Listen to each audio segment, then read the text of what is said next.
உண்மையை பேசுவோம். இது எதுக்கு போய் நடிகர்கள்ட்ட உண்மையை சொல்லுங்க.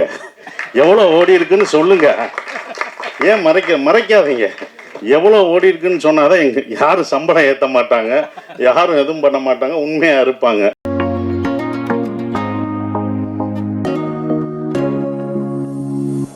சார், அயோத்தி மாதிரி ஒரு மனிதன் பேசுகிற படமாக இருக்கணும், நந்தன் மாதிரி அரசியல் பேசுகிற படமாக இருக்கலாம், டூரிஸ்ட் ஃபேமிலி மாதிரியான அன்பை விதைக்கிற படமாக இருக்கலாம். நல்ல நல்ல படங்கள் இருந்தால், நல்ல நல்ல கண்டென்ட் இருந்தால், ஸோ அது வந்து சீனியர் டேரக்டர், டெபியூ டேரக்டர் அப்படின்னு இல்லாமல், ஸோ யார் படமாக இருந்தாலும் வந்து நல்ல கண்டென்ட் இருந்தால் சசி சார்கிட்ட படமாகவும் அவர்கிட்ட போகுது. ஸோ சாரும் அதை கரெக்டாக பிக் பண்ணி பிளான் பண்ணி எடுத்துகிட்டு இருக்காரு அப்படின்றதான் புரிஞ்சுக்க முடியுது.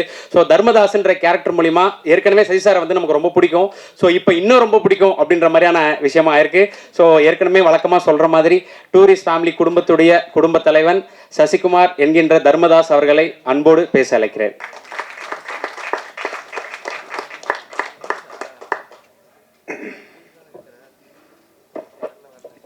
எல்லோருக்கும் வணக்கம். பிரசன்ட் மீடியாவுக்கு ரொம்ப நன்றி. அந்த வெற்றி விழான்றதை விட உங்களுக்கு எல்லாருக்கும், மக்களுக்கும், பிரசன்ட் மீடியாவுக்கும் சொல்கிற நன்றி விழா தான். நாங்கள் எல்லாரும் உங்களுக்கு நன்றி சொல்கிற விழாவாக தான் அதை பார்க்குறேன். ரொம்ப சந்தோஷம். இந்த படம் பார்த்துட்டு வந்து நீங்கள் எல்லோரும் சொன்னீங்க, என்னோடய பத்திரிக்கை நண்பர்கள்லாம் சொன்னாங்க, உங்கள் சம்பளத்தை ஏற்றிடுவீங்களா அப்படின்லாம் கேட்டாங்க. ஃபஸ்ட்டு கண்டிப்பாக முதல் கண்டிஷன் சம்பளம் ஏறாது, அதே சம்பளம் தான், அதை உறுதியளிக்கிறேன். ஏன்னா இந்த பட்ஜெட்டில் இப்படி தான் எடுக்கணும். சம்பளம் ஒவ்வொருத்தவங்க சம்பளம் ஏற்றும் போது அடுத்த இது பண்ணும்போது அந்த பட்ஜெட் ரொம்ப ஜாஸ்தியாகும். இதை விட உங்களுக்கு தெரியும், மார்க்கெட்டில் ரொம்ப கம்மியாகும் அப்படின்ற ஒரு விஷயங்கள்லாம் தெரியும் சம்பளத்தில் ஏற்றலை. இன்னும் ரொம்ப சந்தோஷம் என்னென்னா, எனக்கு பல ஆண்டுகளுக்கு அப்புறம் இவ்வளோ பெரிய வெற்றி கிடச்சிருக்கு. அதுதான் ஒன்று. இவ்வளோ பெரிய வெற்றி கிடச்சிருக்கு, பெரிய வெற்றி. இது என்னோடய வெற்றியாக நான் நினைக்கல. இந்த படம் வெற்றியை வந்து ஒரு சசிகுமார் ஜெயிச்சுட்டான், ஒரு $1 மில்லியன் ஜெயிச்சிருச்சு அப்படின்னு நினைக்காதீங்க. புது இயக்குநர்களுக்கு சான்ஸ் கொடுக்கலாம். இனிமேல் எல்லாம் புது இயக்குநர்கள், தோல்வி அடைஞ்ச இயக்குநர்களுக்கு நம்பிக்கை கொடுத்துருக்கு. இந்த படம் வந்து நம்பிக்கை தான் கொடுத்துருக்கு. நாங்களாம் உங்களுக்கு நம்பிக்கை தான் கொடுத்துருக்கோம். பொறுமையாக காத்துக்கிட்டு அதுக்கான இதில் இருந்தால் கண்டிப்பாக நமக்கு வந்து வெற்றி கிடைக்கும். இன்னொன்று, நம்ம தோல்வியை ஒத்துக்கணும். நான் தோல்வி அடைஞ்சிருக்கேன், என் தோல்வியை ஒவ்வொரு தடவையும் நான் ஒத்துக்கிட்டேன். இந்த படம் முதல் நாள் கலெக்ஷன் என்ன உங்கள் எல்லாருக்கும் தெரியுமா? இந்த படம் முதல் டே வியாழக்கிழமை போட்டப்போ இதோட முதல் கலெக்ஷன் என்னென்ன மீனாட்சி என்ன சொல்லுங்கள்? ₹2 வருமா, ₹2.25 வருமா? வந்துருச்சா? உண்மையை பேசுவோம். இது எதுக்கு போய் நடிகர்கள்ட்ட உண்மையை சொல்லுங்க. எவ்வளோ ஓடி இருக்குன்னு சொல்லுங்க. ஏன் மறைக்காதீங்க. எவ்வளோ ஓடி இருக்குன்னு சொன்னாதான் யாரும் சம்பளம் ஏற்ற மாட்டாங்க, யாரும் எதுவும் பண்ண மாட்டாங்க, உண்மையாக இருப்பாங்க. அப்போ நீங்கள் ஒவ்வொரு தடவையும் சொல்லும்போது தான், சார் இந்த 2.5 ஏன் நான் சொல்கிறேன்னா, முதல் நாள் இந்த படத்தோட கலெக்ஷன் 2.5 அப்படின்னா, என்னோடய மொத்த படம் ஒரு படம் வந்து 2.5 தான் கலெக்ட் ஆகிருக்கு. அதை நான் தெரிஞ்சுக்கிட்டேன். ஸோ என்னுடைய இந்த படம் ஒரு படம் 2.5க்கும் ஓடி இருக்குது, இப்போ பல கோடிக்கு ஓடி இருக்குது. இதோட இது உங்களுக்கு தெரியும். இது பெரிய ஹையஸ்ட், என்னுடைய ஹையஸ்ட் இது வந்து குட்டிப்புலி தான். சுந்தரபாண்டியனும் குட்டிப்புலி தான். அந்த குட்டிப்புலியும் சுந்தரபாண்டியனும் ஹையஸ்ட் கலெக்ஷனை இந்த டூரிஸ்ட் ஃபேமிலி வந்து அடிச்சிருக்கு. அது ரொம்ப சந்தோஷமாக இருக்குது. அப்போ ஒரு நம்பிக்கை கொடுக்குற, நான் இதை ஏன் இவ்வளோ தூரம் சொல்கிறேன்னா, இனி வரும் உங்களுக்கு நம்பிக்கை என்றைக்கும் விடாமுயற்சியோட விட்டு கொடுக்கக்கூடாது. அந்த நம்பிக்கை கொடுக்குறதா ஒரு 5 பேருக்கு நம்பிக்கை கொடுத்தா எனக்கு சந்தோஷமாக இருக்கும்னு நான் நினைக்கிறேன். அந்த பொறுமையும் இதுதான். ஏன்னா இது படம் ஆரம்பிக்கும் போதே யுவராஜ் தான் ரொம்ப கான்ஃபிடெண்ட்டாக இருந்தார். எங்கள் ப்ரொடியூசர் சொன்னார், சார் உங்களோட இது என்ன ஞாபகம் இருக்குமான்னு தெரில, இது எவ்வளோ போகும்ட்டு.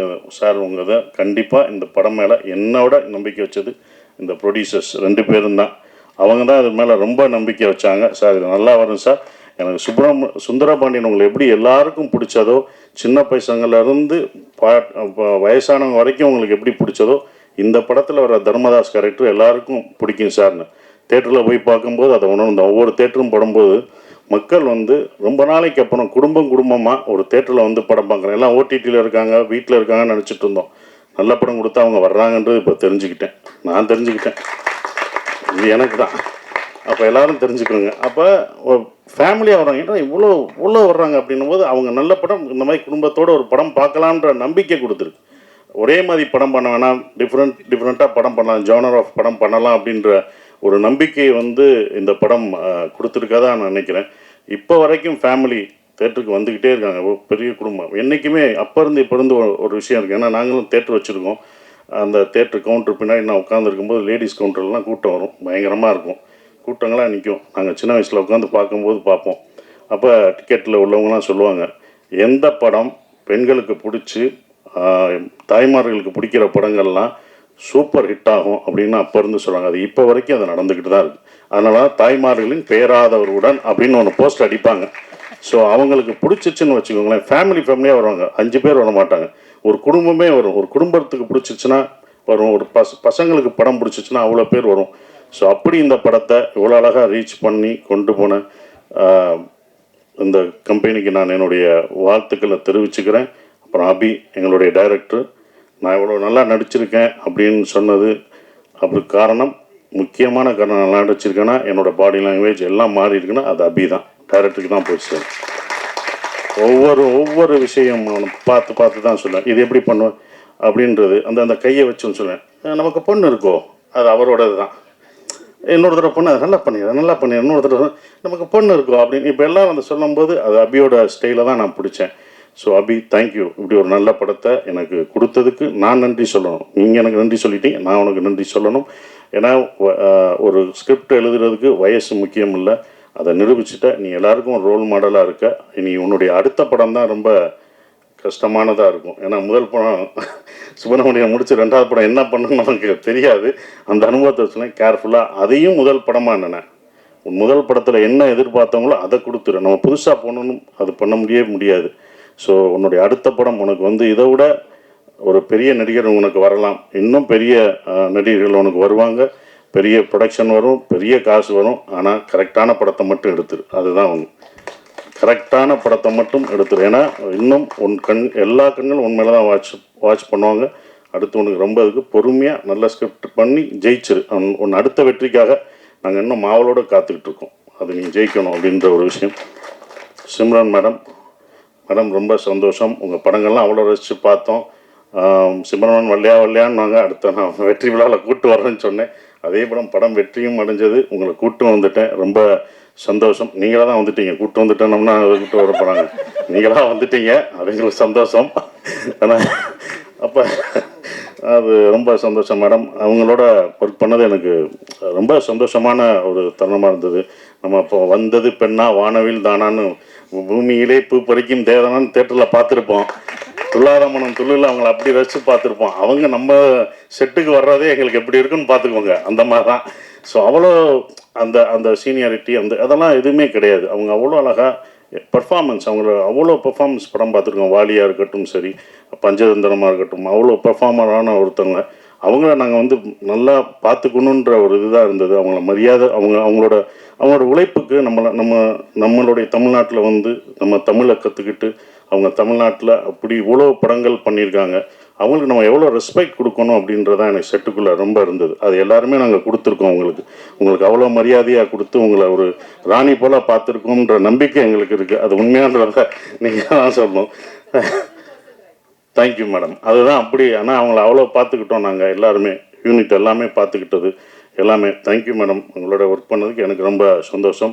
சூப்பர் ஸ்டார் கமலேஷ், நான் அப்பயே சொன்னேன், லிட்டில் சூப்பர் ஸ்டார். அவர் ரொம்ப சின்ன பையன், லிட்டில் சூப்பர் ஸ்டார் மாதிரி அழகாக சின்ன பையனாக இருந்தாலும் நான் அப்பயே சொன்னேன், அவன் வந்து காமெடியில் இந்த படத்தில் ஃபுல் காமெடி அவன் தான் பண்ணுவான் அப்படின்னு சொன்னேன்.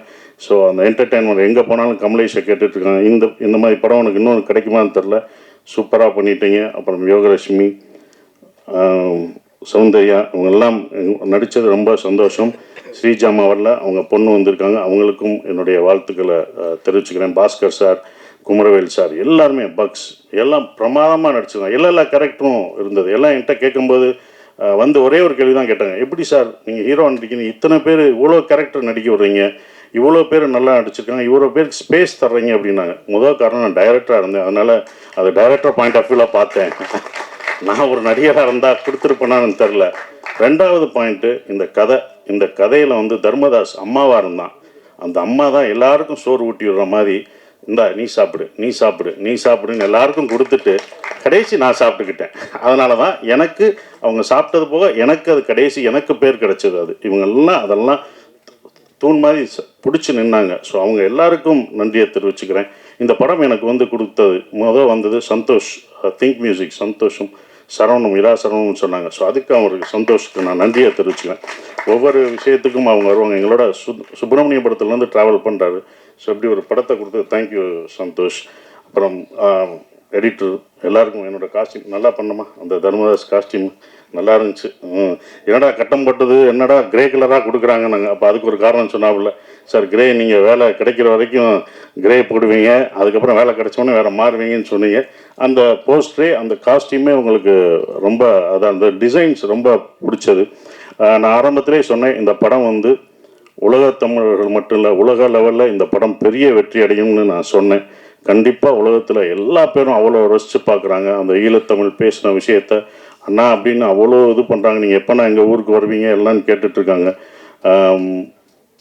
அபி இது யாருக்கும் கிடைக்காத ஒன்று கிடச்சிருக்கு. இனி உங்களை அப்படி கொண்டாடுவாங்க. வெளிநாடு போனால் நம்ம ஊரில் நம்ம மக்கள் எப்போதும் கொண்டாடுவாங்க. ஆனால் வெளிநாட்டில் அவங்க இன்னும் உன்னையும் எல்லாரும் இந்த டீமில் இந்த படத்தில் நடித்தவங்க எல்லாத்தையும் அவ்வளோ ரசித்து கொண்டாடுவாங்கன்ற நம்பிக்கை எனக்கு இருக்குது. ஏன்னா வெளிநாடுகளில் இந்த படம் அவ்வளோ வெற்றி அடைஞ்சிருக்கு, ஹையஸ்ட்டாக போயிட்டுருக்குன்றாங்க, பல தேட்டர்களில் போயிட்டுருக்குன்றாங்க. ஸோ அது ரொம்ப சந்தோஷத்தை கொடுக்குது.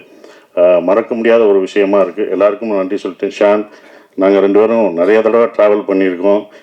அதுவும் இந்த ப்ரமோஷனில் தான் ரொம்ப பழக்கம் அடைஞ்சது. அப்புறம் எங்களுடைய எழுத்தாளர் கவிஞர் மறக்கவே முடியாது மோகன்ராஜ், முதல் படத்தில் இது பண்ணுறது இப்போ வரைக்கும் ட்ராவல் பண்ணது மறக்கவே முடியாது. ஸோ எல்லாருக்கும் நன்றியை தெரிவிச்சுக்கிறேன். அப்புறம் விஜய், அவங்கெல்லாம் வந்து ப்ரொமோஷன் இதில் வந்து ப்ரொடக்ஷனில் ரொம்ப சொல்கிறது ப்ரொமோஷன் தான். அவ்வளோ இது பண்ணிட்டாங்க தம்பி. ப்ரமோஷன்லாம் ரொம்ப அழகாக சிறப்பாக என்ன பண்ணணும் அப்படின்னு அதுக்கே தனியாக அவங்க செலவழிச்சாங்க. அதெல்லாம் நான் கற்றுக்கிட்டேன். ஒரு படத்தை வந்து எடுக்கிறது பெருசு இல்லை, அதை கொண்டு போய் மக்கள்கிட்ட சேர்க்குறது தான் ரொம்ப முக்கியமான விஷயம். அதை அவ்வளோ அழகாக சேர்த்தாங்க. விஜயும் வெங்கட்டும் அதுக்கு முக்கிய ஒரு விஷயமாக இருந்து அதை கொண்டு போனாங்க. ஹரீஷன் ஹரீஷன் இருக்கார், அவர் வந்து எல்லாத்தையும் எங்களை சேர்க்குறது ரொம்ப கஷ்டம். இவங்கெல்லாம் டேட் வாங்கி இவங்கெல்லாம் ஒன்று இணைச்சி அந்த ஒரு நாள் கொண்டு வர்றது ரொம்ப சந்தோஷமாக இருந்தது. அதுக்கு நன்றியை தெரிவிச்சுக்கிறேன். குறிப்பாக மறுபடியும் நம்ம யுவராஜுக்கு சொல்கிற ஒரே ஒரு விஷயம், ரொம்ப நன்றி. ஏன் சொல்கிறேன்னா, இந்த பட்ஜெட்டாக இந்த படம் எடுக்கல, அவங்க 2 படம் எடுத்திருக்காங்க. 2 படத்தோட இந்த படத்தோட பட்ஜெட் ஜாஸ்தி தான். நானே சொல்லுவேன், வேணாம் இவ்வளோ போகாதீங்க அப்படின்னு நான் சொல்லுவேன். அவங்களோட சண்டையெல்லாம் போட்டிருக்கேன், வேணாம் என்னை வச்சு மினிமம் பட்ஜெட்டில் எடுங்க, இவ்வளோ போகாதீங்க அப்படின்வேன். அது அவருக்கும் சொல்லியிருக்காங்க, இவரை வச்சு ஏன் எடுக்கிறீங்க, இது போகாமல் என்னன்னு பார்த்துக்கோங்கன்னு அவருக்கும் சொல்லியிருக்காங்க. அவர் ஏன் மேலே நம்பிக்கை வச்சுருந்தார். அதோட இல்லை சார் நான் நம்பிதான் சார். நானே சொல்லுவேன், ராமேஸ்வரம் போகும்போதும் நான் சொல்லுவேன், பட்ஜெட் ஏறிடுச்சுன்னா அவங்களோட நான் சண்டை போடுவேன். இதோட 25ஆம் தேதி ஏன் போடுறீங்க, கிறிஸ்மஸ் ஹாலிடேஸ் எல்லாம் டபுளாக இருக்கும், வேணாம் சார் பரவாயில்ல சார் அப்படின்னு சொன்னாங்க. இந்த படத்து மேலே அவங்க அவ்வளோ நம்பிக்கை வச்சுருந்தாங்க. அந்த நம்பிக்கை வீண் போகலை. இந்த வெற்றி எங்களோட வெற்றி இல்லை, இது தமிழ் சினிமாவின் வெற்றியாக தான் நான் கருதுகிறேன். குடும்ப படங்கள் நிறையா வருன்ற நம்பிக்கை எனக்கு இருக்குது. ஸோ இன்னும் மாறும், நிறையா படங்கள் நிறையா ஜேனர் படம் வரும்னு நினைக்கிறேன். உங்கள் எல்லாருக்கும் என் நன்றியை தெரிவித்து அப்படியே நன்றி. தேங்க்யூ.